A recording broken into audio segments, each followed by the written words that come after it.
Who could follow the first rough cut version of The Ordinaries? Okay, we have a few voices here. Very good, very good.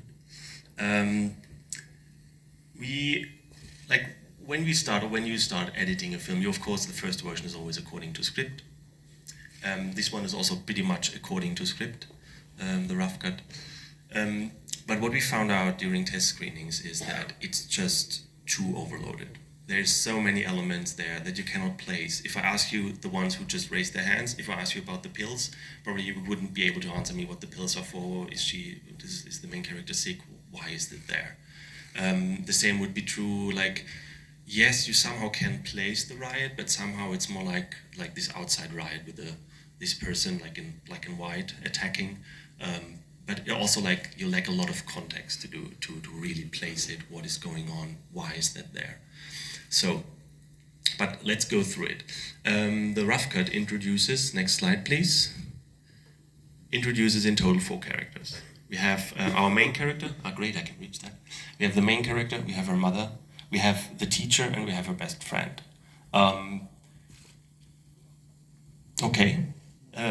That is 4 people for, like what you saw is a 6-minute excerpt. Like the final version is like, I think, a little bit less than half, like 2.5 minutes. So next one, I think this is pretty self-explanatory. I'll talk about it more when we go for the changes in the next version. Next slide. And from the action, what we have, we are starting in the living room, or not living room, in the kitchen. She's practicing music. She takes pills here in this rough cut version. She tries on 3 different musics. And we also have, who noticed, or you might have noticed, that the mother has very limited dialogue, and she's very repetitive about the dialogue. Which is like an element for her as a supporting character, that the dialogue is always like repetitive, and they only have a few lines that they just, can reuse and use over and over, but like it's not a very rich dialogue or text they have. We introduced that here as well, like pretty broadly. Then we have this riot, like I mentioned, which is like not so easy to place. It was meant like as a disruption in the very early beginning, because we have this very slow beginning. So we have an disruption here that gives us a bit of a kickoff and puts some energy in the film. Then we have this long monologue by the teacher, which is pretty militaristic from the content, or at least like a very fighting monologue. You should get up and fight. But we also kind of place that really. What are we going to fight for? Why is that? It somehow weirdly connects to the riot outside, but maybe also in a wrong text, because it somehow supports it, but then he's against it. There's a lot of confusion going on here. And then finally we have her monologue about somebody who is not there, or not there anymore. So we have all of these like many elements. So now what we did, next slide please. First, these are like basically the cut-up of the questions that we encountered during the test screening. Like, why is she taking pills? Is she sick? Some people understood like this heart reading thing, that she can make music. I think this is still the easiest to grasp, but also that is like one of many elements that can easily be overlooked, but it's of vital importance for the film. Who are the people attacking? Who are these people? We cannot really place them. We might have heard something, but actually it's just a disruption. The motivational speech is also questionable. Why is it there? We don't know in this world, we cannot place. I mean, he says like, you are main characters. And even if we get the basic idea, we cannot really place what does it mean in this world to be a main character? Like, what is the social implication? What is like the benefit? And yes, what about Paula's father? Like, the whole film is basically the story about her trying to find her origins, her looking for her origins. And somebody's mentioned who is not there, and like also your father would be so proud of you in the very first text, but it's like just like really small glimpses for something that is actually really vital to the story of the film. So, next slide please. So the film beginning is overloaded and it has too many unclear motives. I think we can, is there any questions so far? You can follow me this far, right? So let's go right to the next slide. So what we did, we introduced these 4 characters, and now, next slide, we just take out these 2 in the final cut. Because the best friend of hers, she will be introduced right in the next scene, and that is totally fine. We don't need her in the scene in the school. And also, when we take out the riot, when we take out the teacher, he's still there, of course. He's still teaching, he's still commenting on her, but he does not have like a first big not closer, but like a single shot where only he's in the frame in the first few minutes of the film, which is, he's not a main character. His role was intended to be bigger in the script, yes, but still, if you have like a main character, like if you have a side character who has like, I think he's even the first one who has a single shot, frontal shot, where you can see his face, he's talking, like he has a very, very big entree, like a very big, introduction, which is basically, I would call it wrong, because he's not that important to the whole film. So also we took that out from the beginning. The same happened on the action. Next slide, please. We had like in the rough cut, we have like all these elements. We're at the house, we're in the bus, then we have this talk about the title sequence, we have the riot, the motivational speech, and her monologue. Next slide. So we took out half of it, because we didn't take it out of the movie. We just took it and moved it to 20 minutes later, where we get the context, where we have the context for all these actions, for the motivational speech, we have the context for the outtake riot, because we know what it means to be an outtake. So when they riot, we know why they do it. We know who they are, we know that they are oppressed, and we know that they have a reason to riot. And it's not just like a disruption of the movie, just like as a stylistic thing, but it becomes also more like a political act inside of the filmic world that we are portraying. Next slide, please. So what we found out, in other words, is that we should show, this is a filmic world. To give you a bit more information, The Ordinaries also reflects highly on the golden era of Hollywood. So we have musical scenes even, we have all this shininess, these bright, colorful dresses, the cars of the era, and all these things, and we don't show that, or we haven't, in the first version, we didn't show that before we already knew about, there's something wrong with the outtakes, they're attacking, and all these elements, somebody's giving motivational speeches and saying that grades are not so important anymore. We all showed all these cracks, actually, these cracks in the society, before we really established the society in this film, in all its grandeur and glamour, before we looked under, we didn't show the carpet before we looked under it, basically. I hope that saying works also in India. Apart from that, what we also did is we focused way more on Paula's journey. Paula is our main character. By taking out all these additional informations, these additional little motifs, and moving them for later, we really focused on her journey. And how did that happen also? If you go one slide back, I would like to show something again.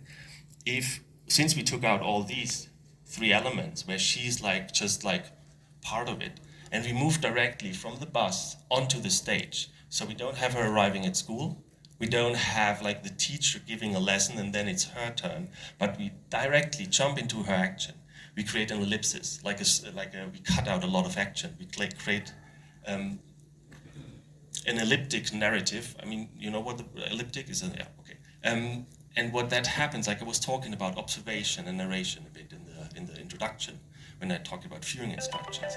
Also, what this does is it moves. If you can follow her every step, every little detail, you are way more focused, or you are way more on this observational level, that you see then this and then this and then this, and this we create we create more a direct. Let me put it like this. Before it was more like a melody. We like la la la da da, and now we have more really concrete chords, da da da, this and this and this is important, and this we create way more strength or way more focus on that scene. It's not just one in a continuum, but we stop, we cut, or we jump right at this because we say this is important. It's important. It's a gesture of showing, and not just following her. And this is when you watch the entire movie, you will also see there, of course, this is her big quest, this monologue, to deliver this monologue. to become a main character. And of course, at the end of the movie, you also have this, you have the payoff, you have this big monologue. And like this also, by putting it more in focus at the very beginning, it also resonates way better with the dialogue, with the monologue in the end. Because it connects, like what she says here is like just like these general things. It would be, if you were here, we would be, you would tell me amazing things, or we would do interesting stuff. And like to create or to fill this with lived experience, that is her task in a way. And she fulfills this at the very end. And this is now the connection. When we had the motivational speech before that, also it connected, of course, but it connected not her monologue with the end, but the monologues. And then it became way more about like what he's talking about, what she's talking about. Like it became a bit more discursive and way less of a personal journey of her. Because with like the task we set in the beginning, it's like slightly, it's slight movements, slight differences. It's not a huge differently thing, but there is like a shift in the narrative a bit. Okay, next slide again. Sir, yes. You have retained the people moving in the building, both was in the rough cut as well in the final cut. It makes a presence. What is the significance of that? The people moving in the rough cut, we have a shot where people are moving in the building. Yes. It makes still to the final cut. Yes. So what is the significance of it? It make any context? I come to that. I hope, like, please hold the question, because I will come to the point that we found also out not only that we need to like make the beginning way more leaner and like really clear it up, but also we found out that we cannot begin, that the first scene is not the first scene of this film. And maybe that will create the context that you are missing now for this shot. Sir, I'm not actually. Can we let him complete the session and then we ask questions? Sir, with the final cut, I'm not convinced with the Riot scene being removed. So you said in the initial talk that during the rough cut, that Riot scene is going to create a sort of tendency. But why was that actually removed in the final cut? Because we found out that it's not removed. It fits in a different spot, like 20 minutes later. It fits way better. Because then we, like I said, we have the context to understand why they would riot. We have like some sympathies for them because we experienced them before. And that is why we moved that scene. Like it's because we found out that it just has more impact later on. And just like not like just blowing it out or like burning it in the very first minutes and nobody knows actually what they have seen. That is like what we found out in the editing process. I would like, can you please hold your question? We can like do it afterwards. It's not long now. Also, I talked about the musical. Unfortunately, for time reasons, I didn't include the musical in this one. You're very happy if you want to go tomorrow to watch The Ordinaries to see the musical scene. It comes pretty much after what you just witnessed, what you just saw. And we found out, I was talking about the riot being like the big disruptor of the beginning and giving us some speed. And we found out actually it's not the riot, because the riot is way too hard to understand. Because it cannot stand on its own, because to understand the riot, you need to have the context of the society. What are they rioting? Who's rioting? What are they rioting against? The musical can stand for itself. The musical is a musical, in this movie at least. So we found out that this is like our big show-making scene, the one that sets the tone for the movie. It's about at minute roughly 6-7, like I'm talking about the first 10 minutes. So it really sets off and gives us this energy that we know this is the clamor of the world. This is the world we are moving in. We are moving through, Paula is moving through our main character. Like I said, like the riot also, when we move it to the back, becomes more understandable. So let's go to the next slide, please. No, so stop. Just a second, I will have to introduce this. So we found out, like I meant, that we found also,